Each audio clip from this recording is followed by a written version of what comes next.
Hello, Bob Wells here. Welcome to the Undercurrent Stories podcast, where we dive into the hidden depths of the world and the people around us. Have you ever felt like leaving your home country to experience life in another country? I think we all do at times, particularly after going on a holiday. Perhaps you visited France and you've been inspired by the food, the wine, the way of life. Well, today's guest has actually taken that leap of faith. His name is Steve Hoffman, and with his recently released new book, A Season for That, Steve describes how he and his family left their life in Minnesota in the US and transplanted themselves into the rural community of Ortignac, a small village in the south of France. Hello, Stephen. Welcome to Undercurrent Stories. Hi, Bob. It's very, very good to be here. It's great to have you on. Thank you for coming on. Now, I hope I pronounced the name of the village okay. Did I? Ortignac? Is that how you pronounce it? You did quite well. Yes. Ortignac. Yep, that's exactly Ortignac. Right. Okay. Yep. Okay, that's great. Before we talk about your life as a writer and the new book, Season for That, could you just tell us a bit, please, about you, your life's journey, how you got into writing? Yeah, I grew up as a bit of an introvert. I was a bookworm as a child. I also had an extended family, a group of uncles who were sort of fancied themselves as intellectuals, but certainly were wide readers. And that combination of being immersed in books and having sort of the holiday conversation often be about books and authors led me to think of writers as kind of my gods and heroes.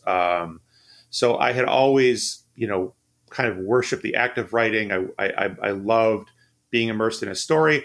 I loved later on to the feeling that a great passage or a great sentence could sort of instill in me that kind of almost a chill or almost shivers up and down your spine, that when a great turn of phrase makes something come clear or generates an emotion or makes you feel something deeply. I always loved that feeling. And so, and in part, that was both the inspiration for my writing and in some sense a block on my writing, because I so revered writers and authors that I never imagined that I could possibly join their ranks. And so I took languages and literature in college. I was a French, ancient Greek, and English major in college. Again, nibbling around the edges of writing, but more on the reading books, analysis end of things. I dabbled in some short fiction writing and some poetry writing early in my life, but really, in retrospect, feel that I didn't have a solidified enough core to my being to write out of. Didn't feel I had an authority as I look back on that episode. And then, as you can imagine, being able to read Homer in the original or write a great paper on Hamlet did not do much in terms of marketable skills when I left the university. So I spent much of my adulthood, happily married, but seeking and with children. I was a stay-at-home dad for a while, and found other careers in real estate and eventually in a strange American profession called tax preparation, where we once a year generate a tax return that reports our income to the government and dictates whether we owe them more or are going to get a refund. It was a strange career for a language and literature major to end up in, but I found it actually quite congenial in a lot of ways.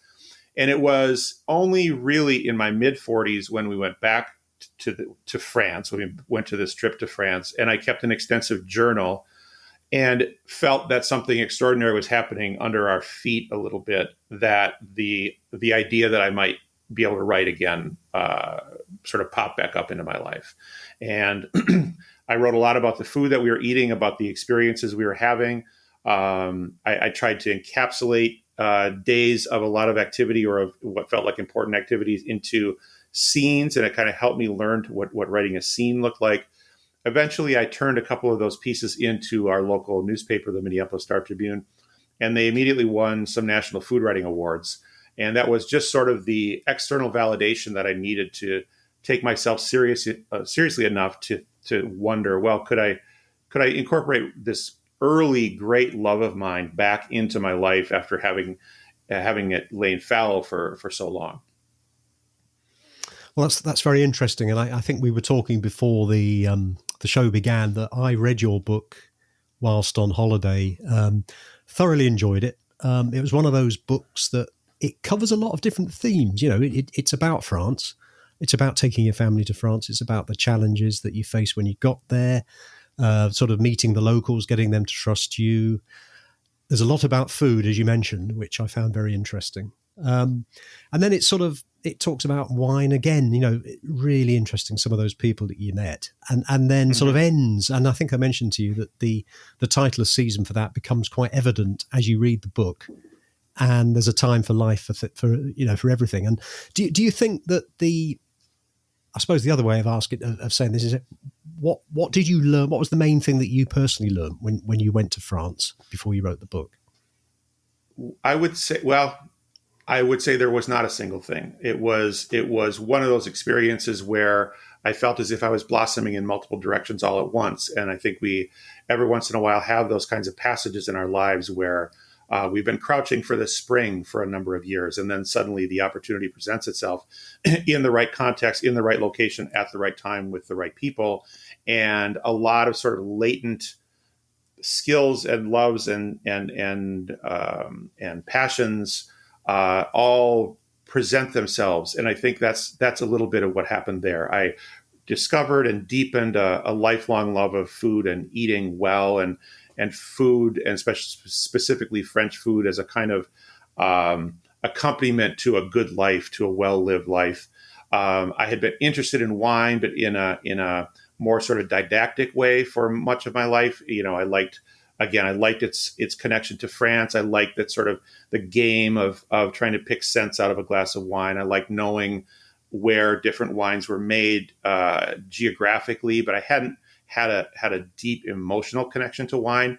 That happened here through, you know, working with great picking crews as well as with winemakers, getting to know wine as an agricultural product, getting to know it much more deeply, sort of from the soil up, you know, through the making of it, through the blending of it, et cetera. And then there was also a very important movement, I would say, from some lingering young man's ego that I still had when I got there. This trip, I imagined this trip as a lifelong Francophile and Francophone. I imagined this trip as just another opportunity for me to live in France, which I loved. I loved the person that I was in France, and I was going to go there and speak beautiful French, and we were going to have a nice time and then come home. And there was a certain amount of cluelessness in that, honestly, the fact that we were bringing two impressionable kids of 9 and 14 years old to this foreign country to put them in schools in a foreign language, that somehow that was going to be easy and effortless, and I was going to look a little bit heroic with my good French accent as an American. It was a little bit misguided, but there was something more there. There was still, as I said, a little bit of this is about me. This is about me performing well for other people. And there's a movement in the book that mirrors the movement that happened during this experience. That was, I would say, a maturing and a shedding of some of that ego, and a rededicating myself to what I felt was most important in my life. And the lesson I learned from trying to cook through the book, and beginning as a cook, trying to, again, be a performer, to be somebody who impressed people with his cooking, who sort of cooked at people instead of for people.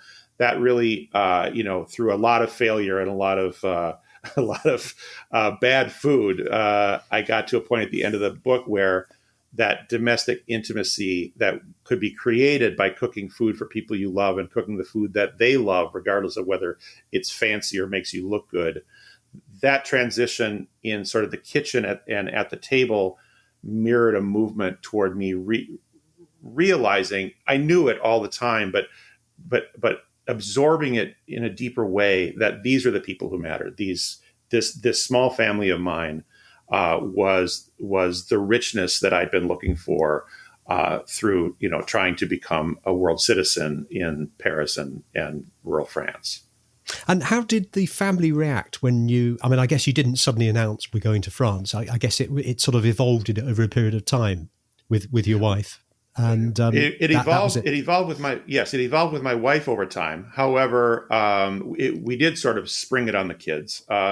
They had, because I spoke French and we had spent other periods of time in France as a couple and as a family. Um, they had already had a curriculum in America that was 95% in French. So it wasn't quite the complete and utter break from reality to go to school in France for them, but we still did sort of spring it on them. And I would say that they were, they more or less trusted that we weren't going to do something utterly traumatic, but I would say that they felt certainly imposed upon. They did not. They would have much rather, as a preteen and an early teen, would have much rather stayed in their comfort zone, stayed playing soccer and hanging out with their friends, rather than trying this big, very challenging adventure. And I think it's been interesting because certainly our daughter was more resistant, as you know from having read the book. But I would say that they I wouldn't say that they knew at the time just how formative this was going to be. I think they thought it probably was because it was almost inevitable that it would be. But I don't know that they really internalized that it was going to be formative. And then their teenage years went by and they were just normal American teenagers. And it's really been now in their early 20s that I'm seeing them take back up some very interesting habits and loves and pursuits that related to food and to travel and to cooking and to fermentation. Literally, my son is into making mead right now. Right. From our backyard honey. Those none of those would have happened if we hadn't taken this trip. So it's been fun to watch that evolution and to trust, I guess, a little bit that yes, we pushed them a little bit hard. Yes, it was a challenge that maybe they weren't appreciative of at the time, assuming that it would blossom someday, but never being really sure. And now we're seeing those seeds that got planted back in 2012 growing and bearing fruit. It was interesting reading the book, the gradual process of not only yourself, how you changed, but also how the children, when they got there, they were slightly reluctant and they wanted the American way of life and what we're doing and all this. But as you were there, you could see how they were taking to it. That must have been quite interesting for you. Yes, it was. I loved watching that, and I think it was. They were both very shy, introverted kids, and our son has remained more so later on. But our daughter, really, there was a before and after with our daughter. She arrived as more or less of an introvert with a small coterie of very close friends, but not somebody who would have gone out of her way to draw attention to herself. And she changed really quite fundamentally, I would say, as a result of this trip. I think it taught her that she could endure a challenge like that, come out the other side whole and intact, and in fact, maybe a little bit stronger. And she is now, really, really gulping life in a way that's very fun to watch and very unintimidated by life and by challenges and by putting herself in front of people. And I do think we watched that process happen a little bit over the course of that trip. She stepped into a personal authority very early for a kid, and I think for a girl especially, in the course of that trip, in the course of feeling that she was doing something courageous and understanding that, wow, she was actually getting through it and was going to be okay. Yeah. And without sort of putting any spoilers for anybody who reads the book, it was also interesting seeing how your son had this curiosity and interest in insects. And, Yes. can you just sort of tell listeners a bit about that without sort of too many spoilers? Sure, absolutely. It really came from, all boys, I think, are interested in that sort of thing, beetles and animals and, mammals and insects and ants. But he more so than most. And I think he was, in an interesting way, informed by a British naturalist, actually, Gerald Durrell, who is, the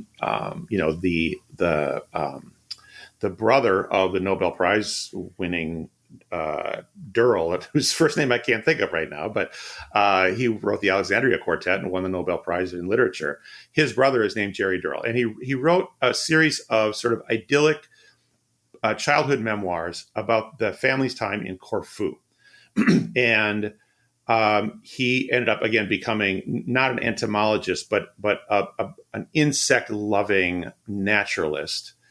And those stories, they're funny and they're warm and they're full of family.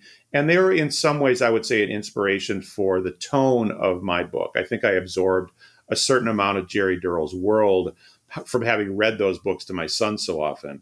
And what they presented with this was this sort of magical picture of a boyhood, largely unsupervised because the family is so chaotic, in a Mediterranean landscape where he can essentially spend his days wandering the countryside and observing nature and observing the habits of the creatures around him, occasionally adopting them, bringing turtles and birds and insects and praying mantids and and geckos into the house, adopting an owl at some point.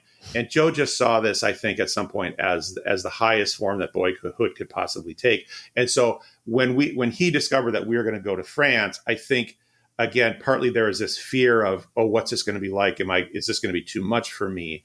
And I think he escaped a little bit into a vision of, okay, I can be okay if it's going to be like like My Family and Other Animals, the Gerald Durrell memoir. And I think he pursued that. He went out into the vineyards and watched ants for hours at a time. And I think that was a way of almost of self-soothing. But it's also a habit of mind that he was born with and has kept ever since. I mean, he's not looking at ant nests anymore, but as I just mentioned, now he's 21 years old. He's 6'3" and, taller than I am. But he's now gotten into fermentation, and he's making, as I said, mead, which is a form of fermented honey. It's a alcoholic beverage, a lightly alcoholized beverage made by fermenting honey. And we just the other day, not to get too far off track, he wanted to make one that was entirely created on our piece of land. We're on about 2 acres on a lake in Minnesota, suburban Minnesota. And so every element of the beverage had to be sourced from our land. And that included some elderberries. It included some black walnut leaves. It included some blueberries that we grow. It included a little bit of rosemary that we grow on our dock. And then literally he was also harvesting wild yeast from various sources on the property, getting that wild yeast going, and then ended up fermenting the mead with that. So he's just this deep diver. And the world of insects was this sort of well of interesting information that he could follow and be happy and a little bit isolated and sort of recover from the rigors of going to school by being in this enchanted little world. And also Mary Jo, your wife, we interviewed her a couple of months ago. That was a good interview on her still project. And I understand that the sort of beginnings of the still project were when you went to France. Very much so. She started it that year.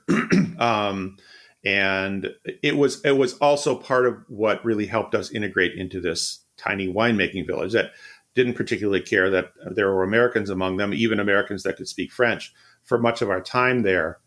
And Mary Jo's project, which involves taking a photo every day of nature around her on a white background, meant that we had to get out in the fields and we had to learn things and we had to ask questions about what we were seeing and what she was gathering.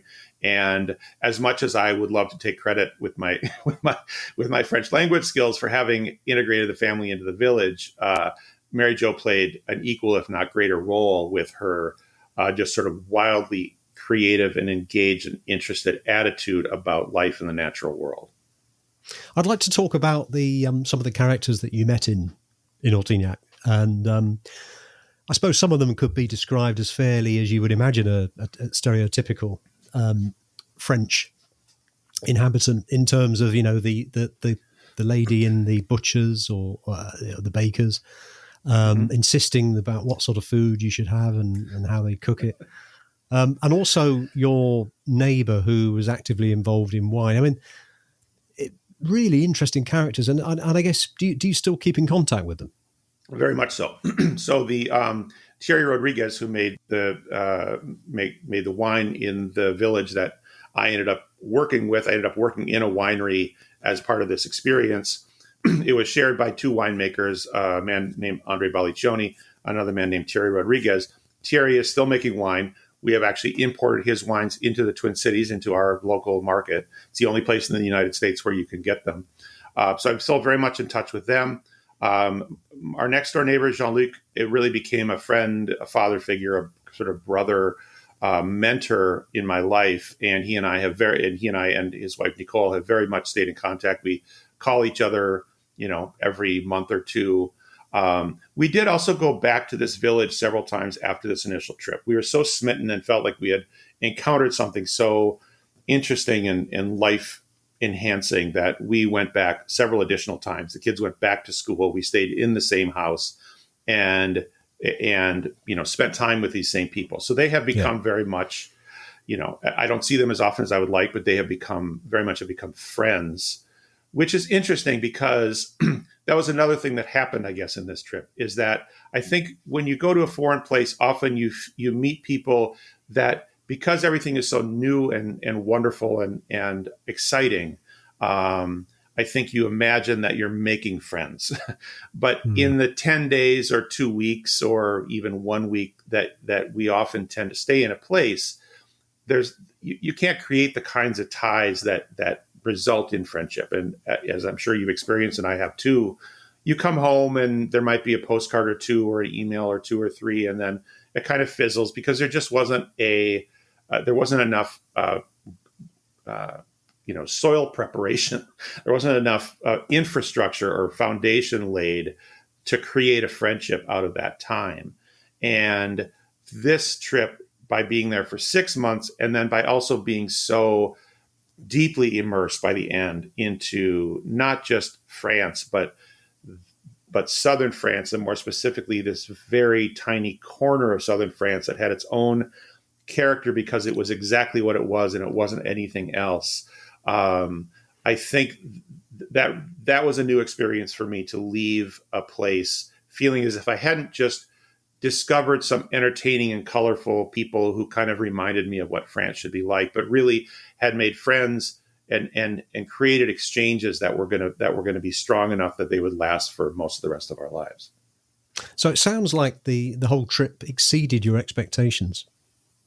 Very much so. I mean, I don't even know, looking back, what my expectations were, but I think they were, again, that hopefully, there would be no disasters, that the kids would more or less thrive in school, or at least survive in school and not be traumatized by the experience. And that Mary Jo and I would have another in a series of quite enjoyable, rewarding experiences where we learn new things in a foreign country. And then we would go home more or less unchanged. I really think as if my goal was, because I love France, I love living in France, and I love, on a more sort of selfish way, I love who I am in France, oftentimes more than who I am or have been in America. I wanted, this is in some sense a marketing ploy for me. I wanted everybody else in my family to fall in love with France so that we could go back more often. But I don't think I had really any idea that this could be what it turned into. And I think, to the extent that I even maybe dreamed that we might get a little bit deeper than average into this place, I'm not even sure, from the perspective of planning the trip, that I could have formulated for myself what that meant and what that was going to involve. It took being there for a while. It took failing to integrate in a number of ways over an extended period of time, and yet still being there for long enough after that we could, in my case, I think, drop my preconceptions of what the trip was going to be or was supposed to be, and let the people tell me what they were about and who they were. Let the place talk to me about what it wanted this trip to be for us. And that took a lot of breaking down of expectations. And I think it only could have happened over a time at least this long. And it probably would have helped for it to be even longer. That's interesting you should say that, because there was definitely evidence at the beginning when you went over of almost having to overcome a pain barrier to, stop being the tourist almost and get out. And I think Mary Jo was sort of pushing you a little bit to do that, wasn't she? Very much so. I think I think what happened was that I was so afraid to be perceived as a tourist, because that was sort of my worst nightmare. The fact that I could speak French well enough meant that I could sort of infiltrate into French culture when I was in France, because I looked more or less like everybody else, probably maybe a little bit taller. But then in short conversations, I could almost pass as French. And so this idea of being almost a spy in a foreign land, but certainly of not being the typical American, the sort of, loud and a little bit rude and, somewhat demanding visitor who lets his money talk, and that kind of person and that kind of impression was something I had tried to avoid my whole adult life. So the idea of arriving here and being perceived as a tourist was something I hated that idea. Yeah. But I think what happened was it created a blind spot, because I so wanted not to be that I wouldn't ever allow myself to be ignorant or to ask a question that might be seen as silly or uninformed or ignorant. And that created this sort of shell around me where I was, again, performing. I was projecting a persona of somebody who was very polished and very good at this and knew what he was about and knew how to speak French and knew about French culture.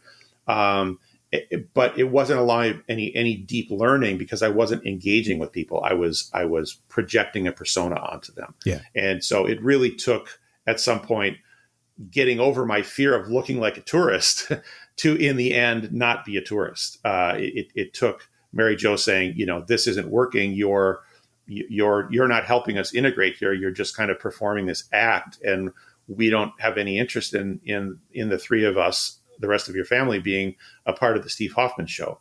And so when I finally broke down and started being willing to ask questions and ask for advice, and asking in line at the fishmongers how you prepare this particular fish, suddenly it was as if all the walls fell, and this place and these people couldn't wait to tell me about themselves. And that was the beginning of the process of actually becoming a part of the place and a part of the village and a part of their lives. I got the impression that when you were involved in the winemaking, that was the sort of cream for you in terms of integrating and becoming friendly and making mistakes and getting over them and all the rest of it. Absolutely. It was being in, I think that the maybe the biggest turning point in the book and in the event, in the passage of time we were there, was going from being sort of in our family, observing outward from within our household to some extent, to volunteering to pick grapes. And I think at that point, I went from being seen still as a visitor, somebody who was just here for a little while and was going to leave, but was an outsider in almost all ways, to being a part of a crew of grape pickers, being a peer, really being one of them.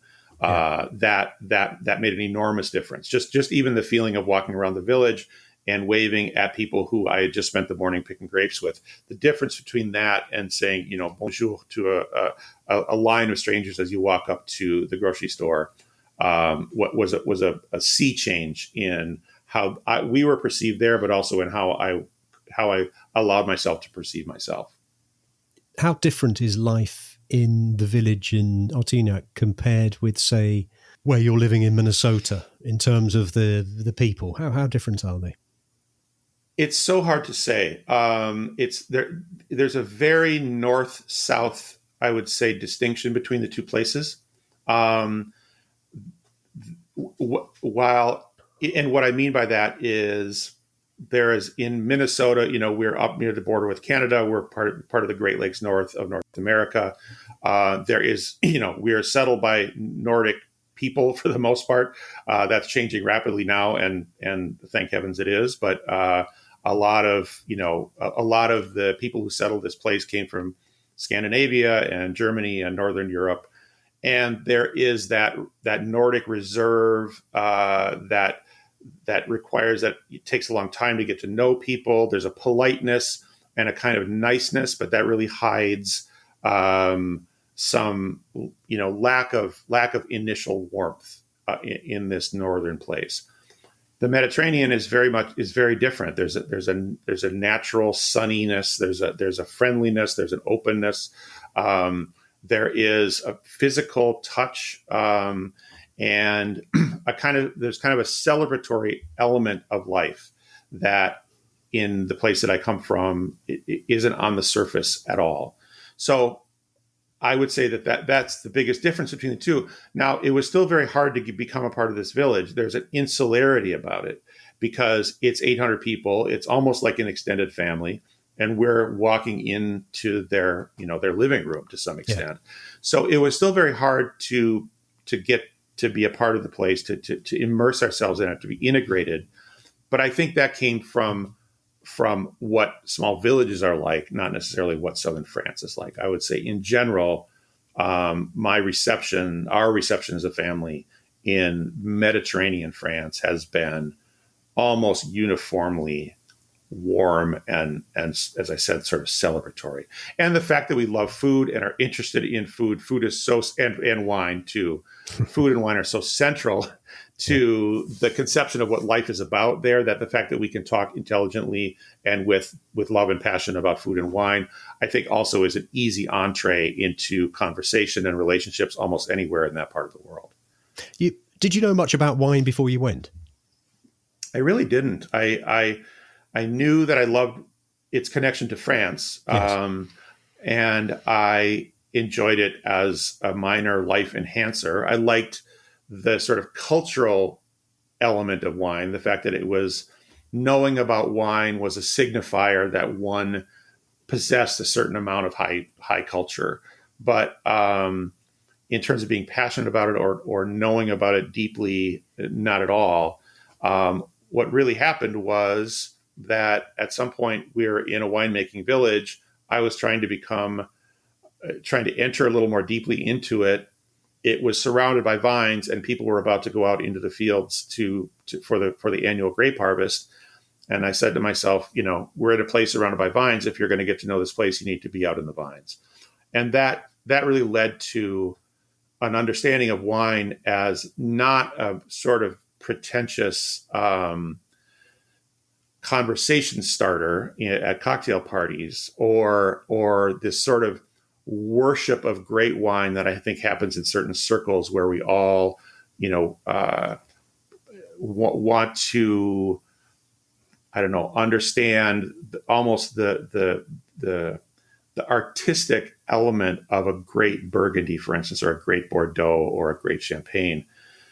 I was at the very opposite end of it, which is a very blue collar, very agricultural attitude toward wine. This is where it's grown. And as in so many food related industries, it's, the growers of the crops make almost no money. It's the people who turn them into final products that make all the money. And the same is true in the world of wine. And I loved the engagement with the plants themselves, with getting tangled in the arms of vines to pick the grapes, that great smell of fermenting fruit, that sour, alcoholic, sort of brandy smell. It was a very deeply physical and sensual engagement with wine. And also we were dealing with it at enormous quantities. Again, yes. Most of us think about wine as something that's in about a 6-ounce glass. And we were dealing with 50 to 75 hectoliters of wine at a time that was splashing on the floor and that was being pumped through, stainless steel pumps through enormous tubes into big vats. And that whole agricultural, almost industrial, sensual element and end of wine, I just found fascinating and beautiful. And I feel as if it created an emotional engagement with wine in a way that I had never had before. And that has really completely changed my feeling about what wine means. Well, I certainly learned a lot from reading about wine in the book. It's almost like it was almost, well, it wasn't academic, but it was like almost like an instruction manual into large scale wine production. And it wasn't, and the amount of variables involved, not just on the weather and the way the vines were growing, but the seasonality of it, how the village came together at certain times. There's always something to do. Every month there's a particular job to do, and then the variables when it's actually being fermented. Waiting for bottling and making sure you've got the right yeast strains and all that sort of thing, and I found that really fascinating. Yeah, and I was very concerned because wine writing can be awful. It can be terribly either pretentious or frankly boring, and it's a small percentage of people who all know the same things, mostly agreeing with each other. I tried really hard to write about wine in a way that would both inform, because I felt I had learned so much myself and was dying to pass on that learning and that knowledge, but also in a way that was accessible, that would make you be interested. And I think if in my experience, watching anybody who's very good at what they do their thing can be fascinating. If it's described with some detail and with focus and with a certain amount of understanding, I think any description of anything, regardless of how either sort of abstruse it is or difficult to understand it might be, or of just how initially maybe uninteresting it might seem, if somebody's gotten really good at something, they're almost always worth listening to, or at least watching do what they do. And I think there's an element of that too, is that I was able to describe these men doing what they loved and what they had spent their lives doing and really had inherited from generations of others doing the same thing. And at some point, if you just do that well and accurately and with good intentions, I think it's going to be somewhat interesting. Yeah. Well, I'm sure mead making is equally as interesting. Not quite as famous, but yes, it is the same thing. I mean, have you sampled any yet, or is it still in the early production? Yes, it's wonderful. So he did it. He made his first batch a year ago, and in general, young mead is actually difficult. It has a sort of soapy, can even almost have kind of a little barnyard smell to it, and that mellows as it ages in the bottle. Okay. So we've had our first 1 year mead, and it was actually quite delicious. Yeah. Well, I brew beer. I do all grain brewing. Oh, sure. Yeah, I tend to use a lot of American West Coast hops from sure. I think where they are, Citra and ones like that from the Yakima Valley. But I've got back into British beers. But I do remember a couple of times I've made elderberry wine, and elderberry wine smells great when it's being produced, but I can only drink half a glass of it. Anyway, so going back to the book about the wine, I think the way because the wine left quite an impression with me. I say the wine manufacture was because it was contained within the narrative of the story. So it wasn't just one big chapter about making wine. It was, you do a bit and then you go somewhere else and talk about something else, and that's what I liked about the book.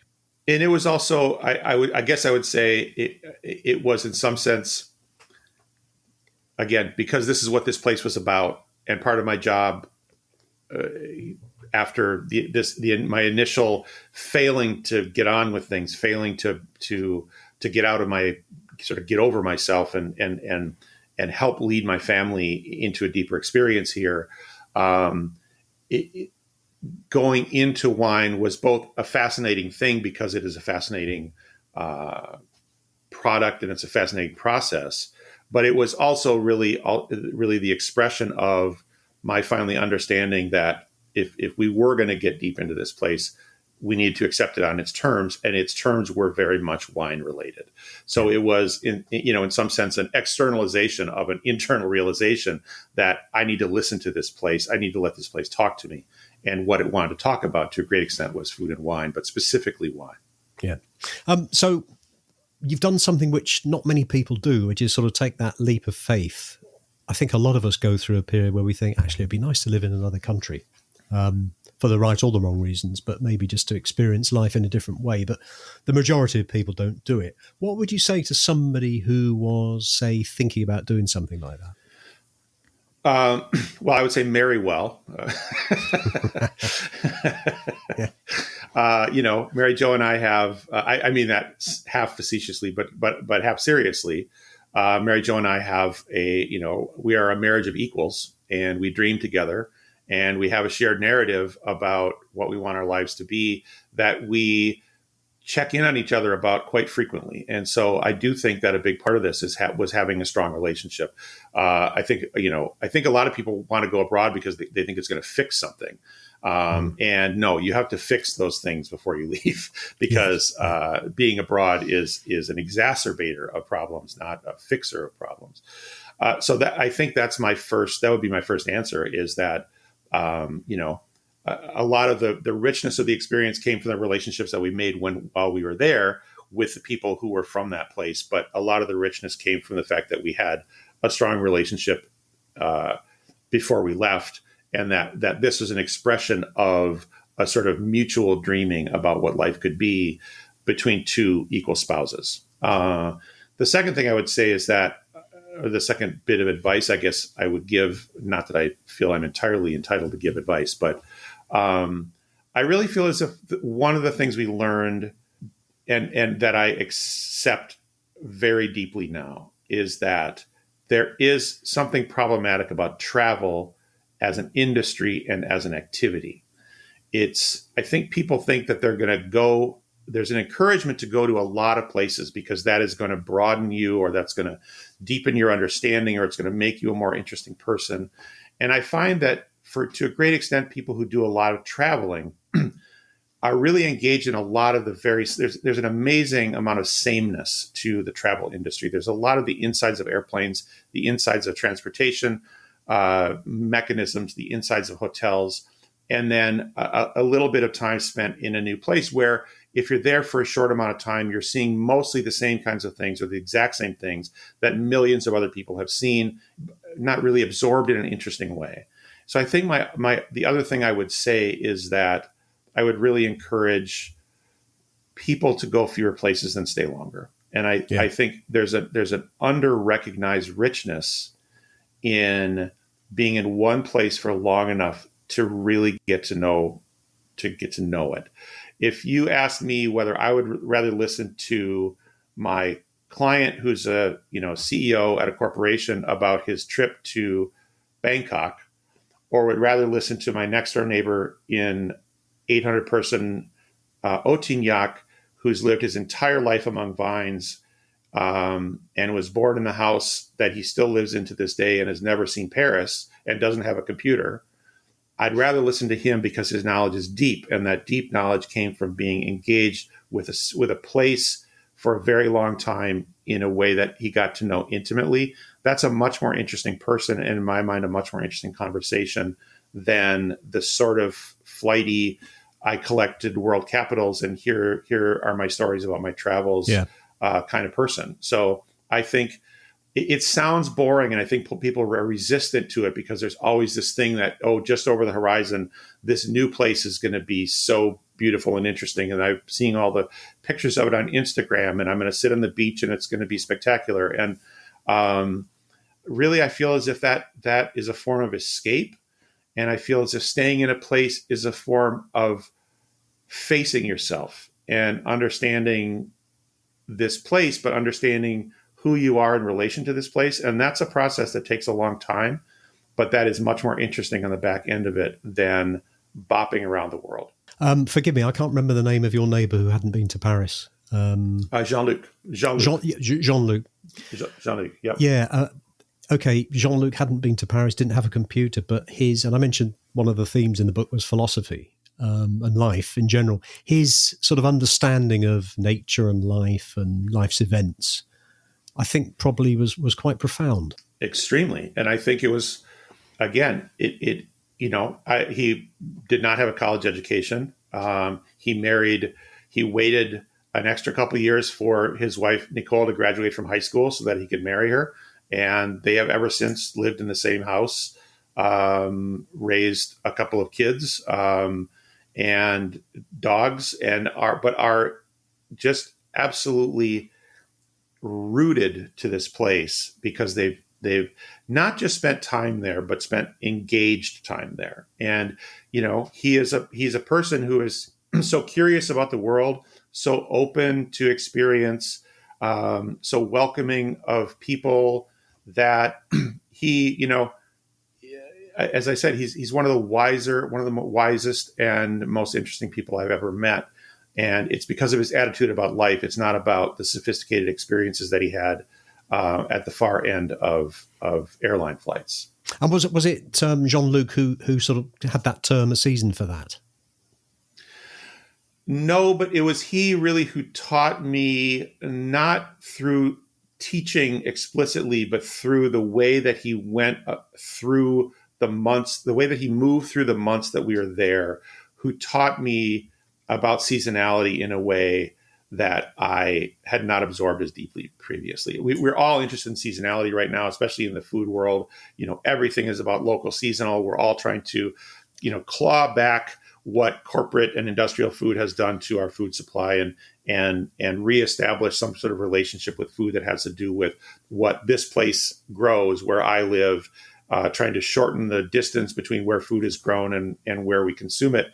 So seasonality is a big thing. It's something that I was aware of and believed in a sense. But what Jean-Luc taught me was really what it means to live, first of all, to understand time not as a progression along a straight line, but to understand time as a sort of cyclical way of moving through life that in some sense takes the pressure off of accomplishment that I think in the Northern Anglo-Saxon world we tend to take for granted, that life is about accomplishing things.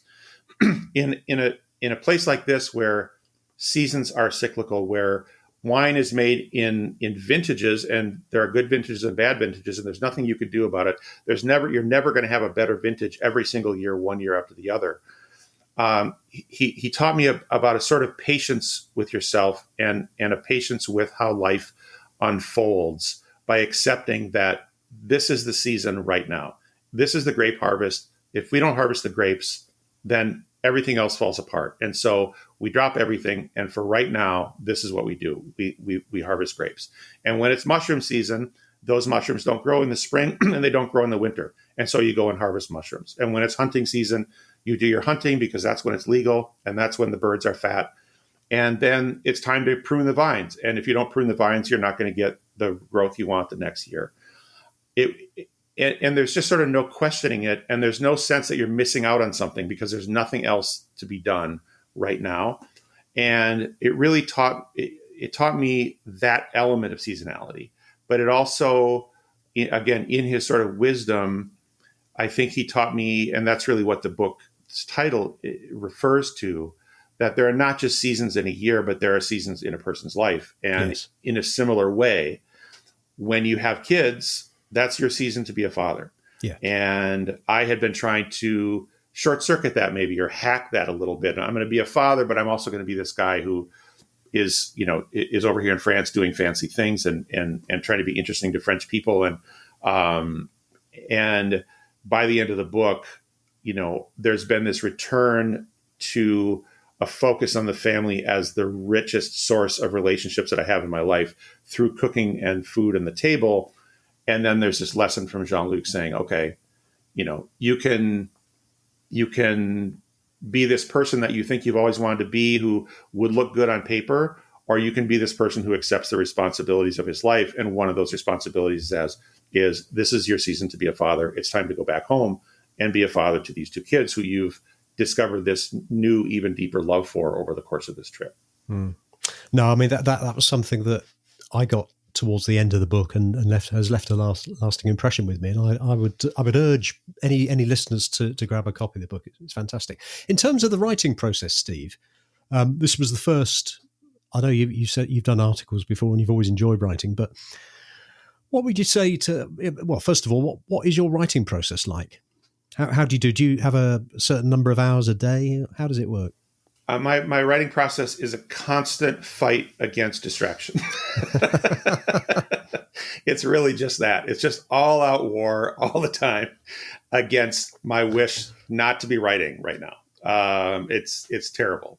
It's I think all writers really go through that. I think some are maybe better at it than others. I've tried every mechanism. I've tried mindfulness. I've tried meditation. I've tried setting a timer. I've tried everything, and ultimately it gets done eventually, but it does feel a little bit like a battle all the time. I have discovered a few things. One is that I have to get enough sleep. It sounds minor, but it's major. It's probably the single most influential change I've made in my life that allows me to write better, which is if I get enough sleep, my chin isn't falling onto my chest at 3 o'clock in the afternoon, and I can stay focused for a longer period of time. The other thing that I've really learned is that I have my time window is about 10 a.m. to 2 p.m. If I can get between 2 and 4 hours of writing done between those hours where I'm not groggy from just waking up and I'm not getting tired from a day of difficult mental work, that's something that would have felt like a failure, like falling short for quite a few years, where I had this myth of the writer who can, booze it up all night and then toss off masterpieces during the day. I don't really buy that anymore. I'm pretty happy if I get 2 to 4 hours of good work done a day. And it's also done now in quiet. I used to try to have music be part of the background noise that would help me stay focused and stay sitting in one place. And in the end, I found that I just can't do it unless I'm in a more or less silent room. So my best day is I've gotten 8+ hours of sleep. I wake up and have a tea and do a couple little minor office things. And from 10 to noon, I do some good work. I have lunch. From 1 to 3, I do some good work. And then I look forward to tying an apron on and opening a bottle of wine and having dinner with Mary Jo. That's a very, very good day for me. And what are you currently working on?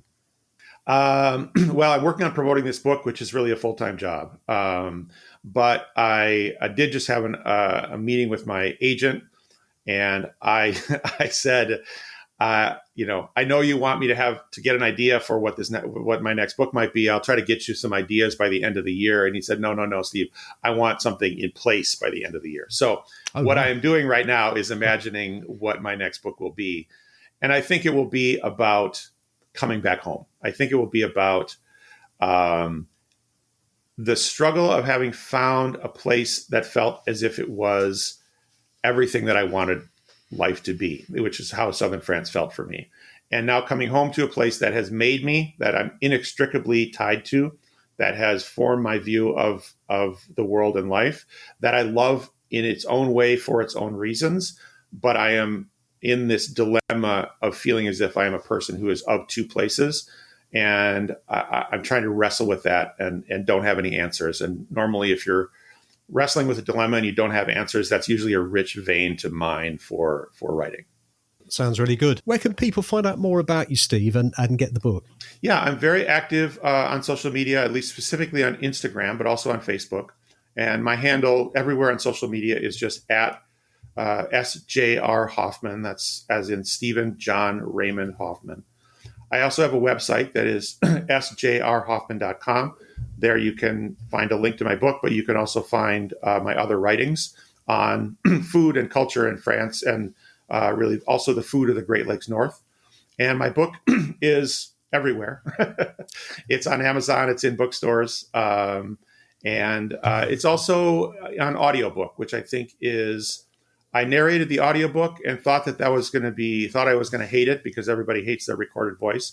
And I'm really finding, because there's so much French in the book and so much sort of regionality in the book, I'm really finding that a lot of people are almost preferring or certainly loving the audiobook because it's in my voice for one thing, but there's also some pronunciation and some guidance in my narration about how to consume the book in that audio version. So just know that it is also available as an audiobook.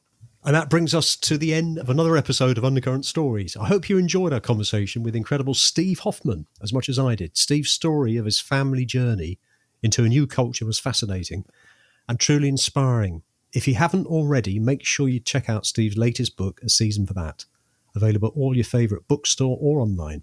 You won't want to miss it. You can find links to the book and Steve's website on the show notes. You can find Undercurrent Stories on every podcast platform. And don't forget to subscribe, rate, and leave a review. Your support helps us bring more amazing guests and exciting content your way. In the meantime, Steve, thank you for coming on the show and being a great guest. Thank you, Bob. What a sheer pleasure this has been.